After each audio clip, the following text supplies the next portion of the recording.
એકાદશીના બધાને જય શ્રી કૃષ્ણ, જય સ્વામિનારાયણ.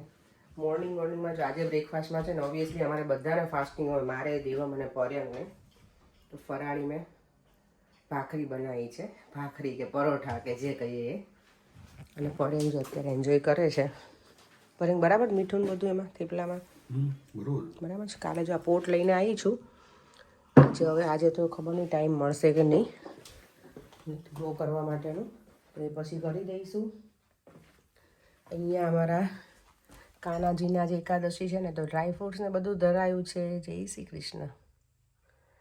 દીવન જતો રહ્યો છે સ્કૂલે, એને અર્લી હોય એટલે એનું લંચ બોક્સ પેક કર્યું, મારું કર્યું, અને હવે હું કપડાં ચેન્જ કરી અને પછી ફટાફટ બ્રેકફાસ્ટ તો એટલો બધો ટાઈમ નહીં મળે, થોડોક કરી અને નીકળી જઈશ.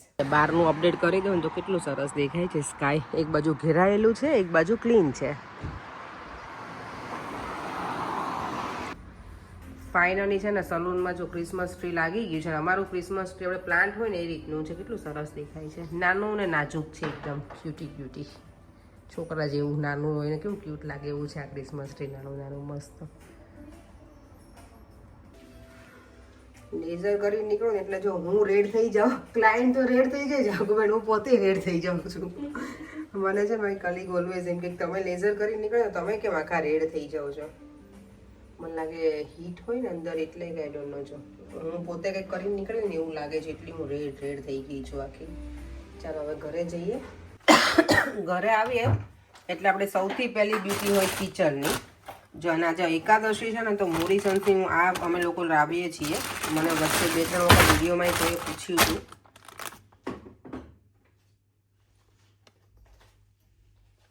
એટલે અમે લોકો આ લાવીએ છીએ. આમાં છે ને રાઈસ ફ્લોર કે કશું હોતું નથી. Flower. Okay, flower. Sorry Devam, મારું ઇંગ્લિશ ને તારું પ્રોનાઉન્સ બેટા ક્યારેક આપણે પેલું થઈ જાય. ઓકે, મમ્માને ટીચ કરે છે, કરેક્ટ કરવાનું. આઈ નો.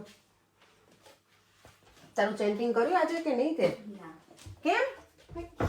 એકાદશી હોય ત્યાં તો વધારે કરવાનું હોય બેટા. અને આજે સફળા એકાદશી છે આ વર્ષની. હવે એક હજી એકાદશી આવશે આ વર્ષની.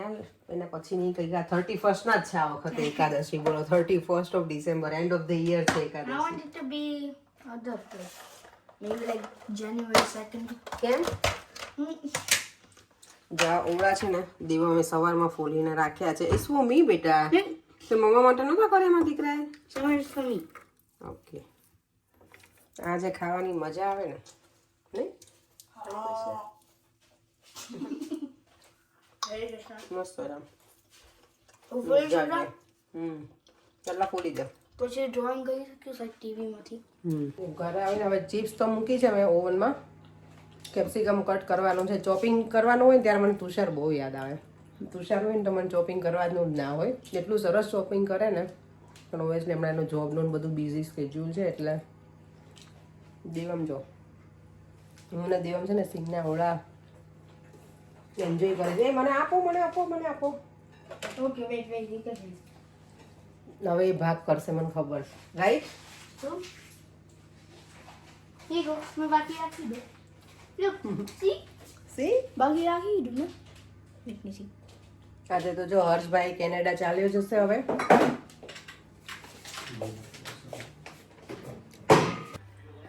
જો સ્નેક પ્લાન્ટ છે ને, કેટલા વખતથી હું ગ્રો રૂટ્સ એના કરતી હતી. રૂટ્સ બધું હવે થઈ ગયા છે બરાબર. તો મેં તો લાવ એને પ્લાન્ટ કાલે પોટ લઈને આવે ને આઈકિયામાંથી, તો મેં તો બરાબર એને કરીને હવે આગળ એને પોટ્સમાં જ મૂકવાનું છે મારે. આઈ હોપ કે આ પ્લાન્ટને ઠંડી નહીં લાગતી હોય. કોઈના ઘરે હોય ને કોઈ બહાર રાખતું હોય તો મને કહેજો કે આને બહાર રખાય. બહાર તો સાવ બહાર નથી રાખવાની, અંદર પોટ જે ઘરની અંદર હોય ને એન્ટ્રન્સમાં ત્યાં રાખવાની છું.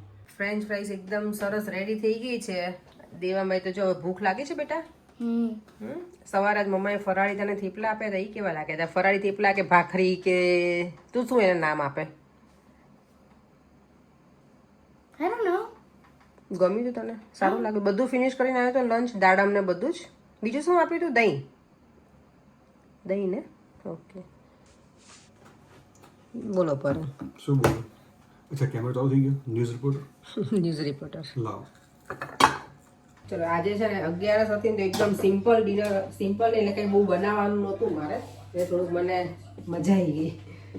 આજે કંઈ કામ ના કર્યું ને એવું લાગે છે. અને સેટરડે અમે ગયા હતા ને મંદિર, ત્યારે શાક લેવા ગઈ હતી ને તો જો આ મેલન લઈને આવી છું ને એટલું સરસ નીકળ્યું છે ને. આઈ હોપ કે હવે સ્વીટ એટલું સરસ હોય તો મજા આવી જાય ખાવાની. કારણ કે ડેઝર્ટમાં શું છે જમ્યા પછી, મેં ડેઝર્ટમાં તો વાસણ જ છે, બીજું કંઈ છે નહીં એમ.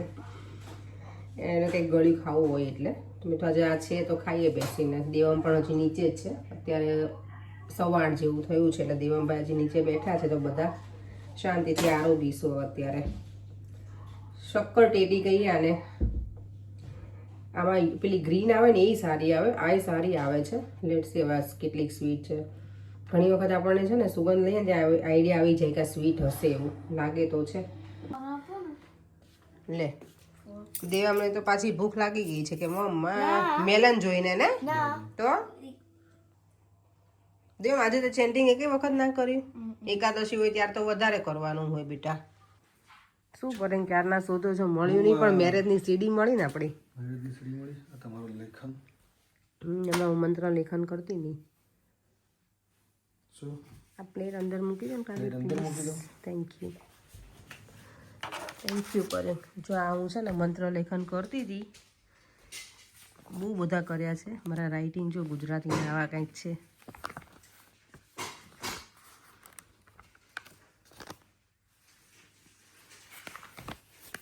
એટલે હજી ઘણી બધી બાકી છે, પૂરી કરી નાખીશ. ઘણા વખત પહેલાંની છે આ બુક, મને યાદ નથી, વર્ષો થઈ ગયા.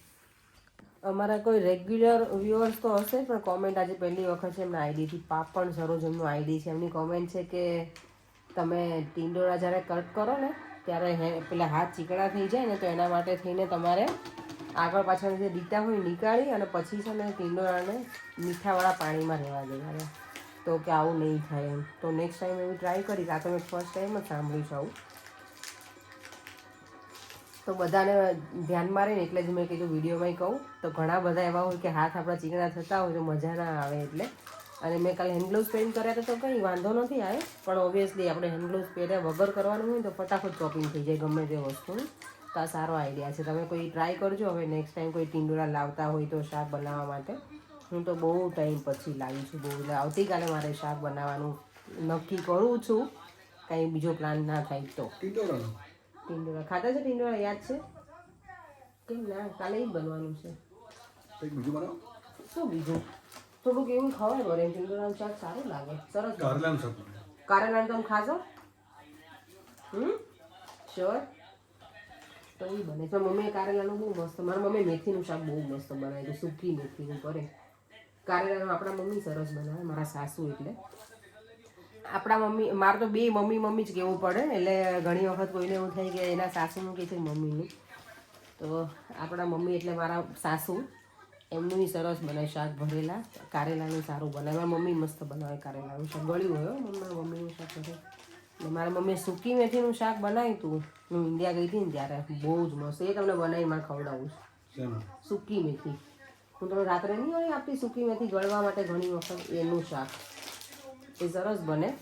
એના શાકની તમારે કોઈ રેસીપી જોવી હોય ને તો મારા ભાભીએ બ્લોગિંગ સ્ટાર્ટ કર્યું છે ફાઇનલી. અને એનું શું નામ છે પણ યુટ્યુબનું? Kavita's little world. એને ફોલો કરજો. ઘણા બધા વ્યુઅર્સ, હું લાસ્ટ ટાઈમ ગઈ હતી ને જ્યારે ઇન્ડિયા, ત્યારે મને ઘણા બધા એવું કીધું હતું કે તમારા ભાભીની સ્પીચ સરસ છે તો એમને કોઈ વ્લોગિંગ કરે. તો આ વખતે એણે કર્યું છે તો તમે બધા એની ચેનલમાં જઈને જોજો એના વિડીયો. અને યસ, અને સબસ્ક્રાઈબ પણ કરી દેજો ચેનલ. કવિતાસ લિટલ વર્લ્ડ એનું ચેનલનું નામ છે. તો થોડીક વાર અમે બેઠા છીએ અત્યારે. હું આ વખતે હું ત્યાં ગઈ ને એને અમે લતે ચડાવી દીધી કવિતાને. કારણ કે હું પેલું રીલ ને એવું બનાવું ને એને શોખ છે, પણ એને એવું થાય કે મૂકું કે ના મૂકું કેમ કરતી. પણ આ વખતે હું ગઈ ને તો મને કરતા જોવે ને એટલે પછી કે લાવ હું કરું. અમે એને બહુ કહેતા કે તું કર ને એમ. તો એને સ્ટાર્ટ કર્યું છે. અને ઘણા બધા મારા વ્યુઅર્સ પણ મને લાસ્ટ ટાઈમ કીધું હતું કે તમારા ભાભીને કહો. તો એને ફાઇનલી સ્ટાર્ટ કરી દીધી છે એની ચેનલ. આજે હર્ષભાઈ તો ગયા, અત્યારે એરપોર્ટ ઉપર હશે. મારા નણંદનો ભાણ્યો 2 મહિના ઇન્ડિયા રહ્યો. મેં કીધું હવે પરે તમે શું આજે કયું ગીત ગાતા હતા? પંખીડા તો ઉડી જાય. પાવાગઢ નહીં, એની બેન હતી ને કે કેનેડા ઉડવાનું છે ભાઈને આજે. ટાઈમ ઇન્ડિયા જઈએ એટલે ફટાફટ જતો જ રહી, ક્યાં ટાઈમ પૂરો થાય ને ખબર ના પડે. પાછું આપણે આવવાનો રિટર્ન ટાઈમ થઈ, એ તો 2 મહિના માટે હતો, હવે છે તેનો ટાઈમ થયો. જમી તો ગમી કંઈ થાય એમ તો કે હા હવે વાંધો નહીં કે 2 મહિના રોકાઈ લીધું ને અહીંયા એટલે ઇન્ડિયામાં. આપણે મમ્મી પપ્પા એ લોકો ગયા હતા મળવા, અમે ખાલી વિડીયો કોલ કરીને પૂછી લીધું. આમ તો અમે ચાલુ છે આપણે વિડીયો કોલને એવું તો, પણ આજે ત્યાંથી જવાનો હતો એટલે કરે છે. અત્યારે વિચાર કરું છું કે કરું એને વિડીયો કોલ, એરપોર્ટ ઉપર જ છે એ લોકો તો. ચાલો થોડી વાર પછી મળીએ, હું પહેલાં એમને વિડીયો કોલ કરી દઉં ઇન્ડિયાનો. ચલો સુવાનો ટાઈમ થઈ ગયો છે, 10:15 થઈ ગયા છે. ઘણી વખત નીચે બેઠી રહું તો બેઠી જવું પડે કે ઉપર જતા રહ્યા છે સુવા માટે. ચાલો હવે હું પણ સૂઈ જાઉં. ભગવાનને પણ હવે પોઢાડી દીધા છે. ફરીથી મળીશું આપણે કાલે નવા વિડીયો સાથે. બાય બાય, જય શ્રી કૃષ્ણ, જય સ્વામિનારાયણ. જો વિડીયો ગમ્યો હોય તો લાઇક, શેર અને મારી યુટ્યુબ ચેનલને સબસ્ક્રાઈબ કરવાનું ના ભૂલતા. બાય.